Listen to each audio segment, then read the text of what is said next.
At a certain point in my development, the idea that I wasn't perfect was very debilitating. But I find now that I teach so much of the oboe that talking about perfection is really important.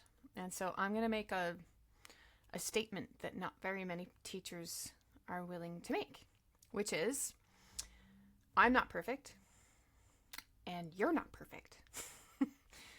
And here we are trying to play this beautiful long form classical music. And a lot of the ways that classical music has been taught for many years is from a lens of perfection. And I think that that is incredibly debilitating. And so it's debilitating for myself and it's debilitating for my students.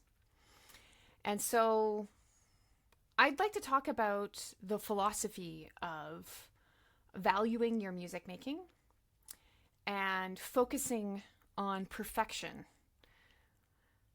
and what that is in juxtaposition to focusing on expression.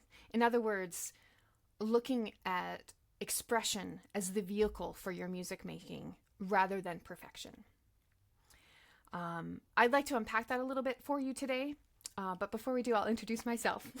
My name is Erin Brophy.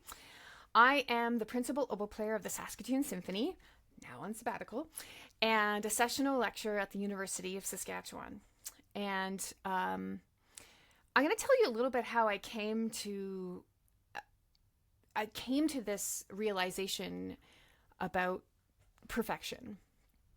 I think that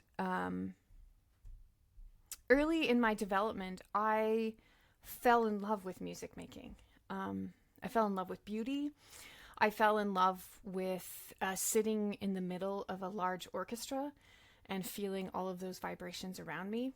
I fell in love with that feeling.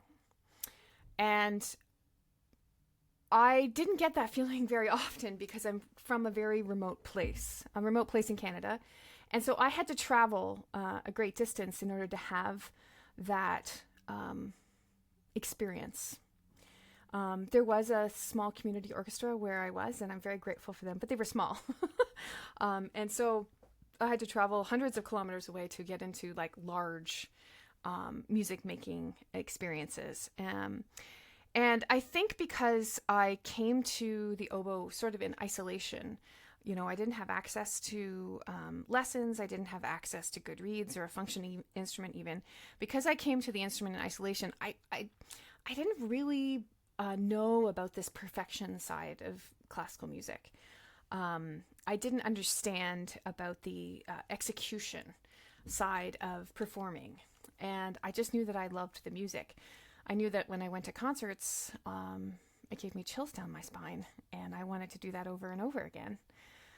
It wasn't until I got into music school and then into the professional world that I realized how much perfection was looming in my music making. And it started to be really debilitating. Now, the irony is that I think that there's a perception in classical music that in order to improve, we need to strive for this ideal of perfection. And I really like the improvement part. And I think that that is really important.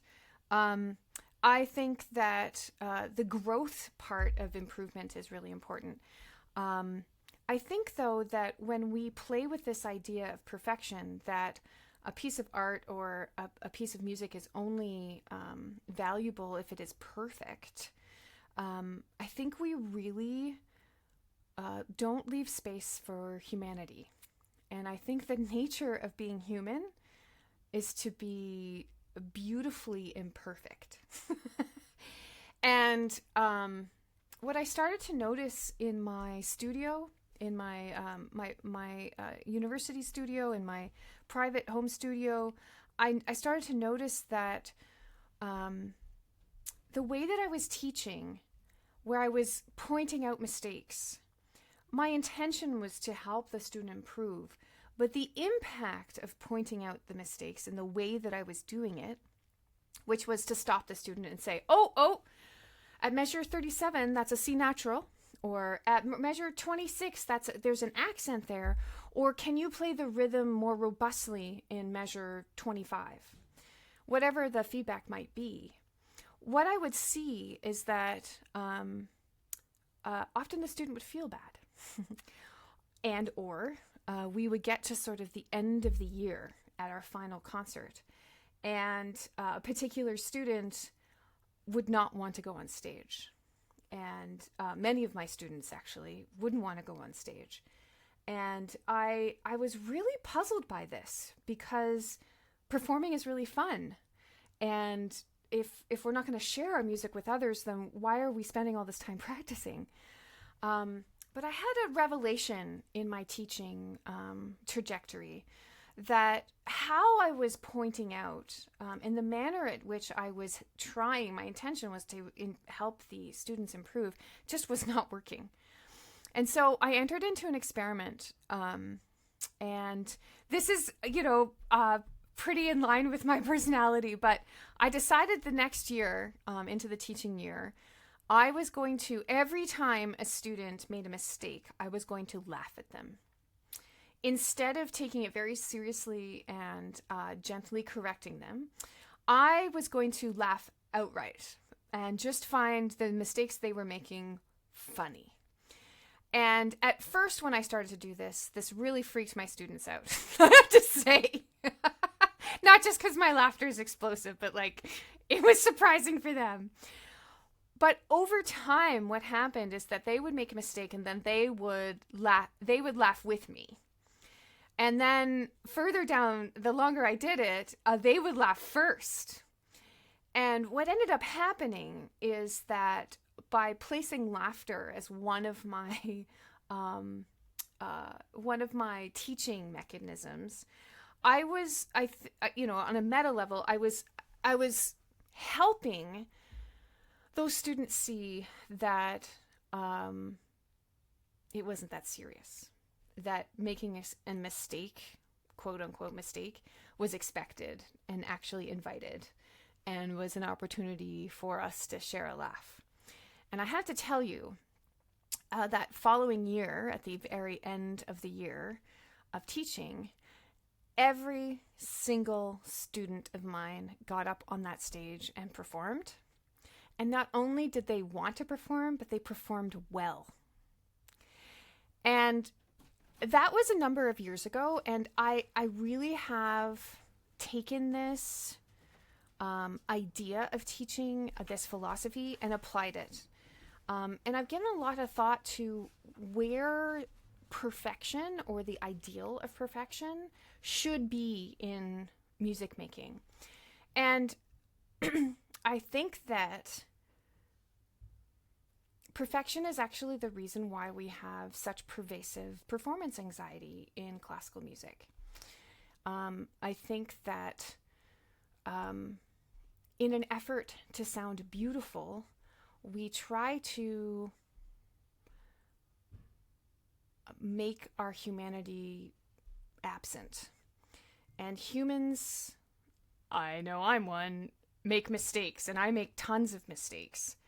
And I think that when I shifted in my studio to expression and laughing, I know that had an impact on my students. And I know for myself and my own journey with performance anxiety, when I shifted my expectation from perfection to expression, that had a profound impact on the quality of my playing. Because I was no longer playing from a place of fear, but I was playing from a place of joy. And I started to play a lot better. And laughing at my students made me feel good. Delighting in their laughter made me feel good. Watching them perform and perform well was just such a joy. And so I want to talk about this a lot. This is the kind of thing that I talk about a lot in my program called the Oboe School, which is a free online program available through the World Wide Web. And it's a place where you can register and you can come to live master classes. We meet almost weekly. And you can also watch replays if you can't make the live times. The Oboe School is a place where your music making will be valued. It doesn't matter at what point you are in your journey. The Oboe School is for people who are looking to improve. We also welcome English horn players. It's a place for educators looking for some best practices. It's for adult learners. It's for professional oboists, serious students of the oboe.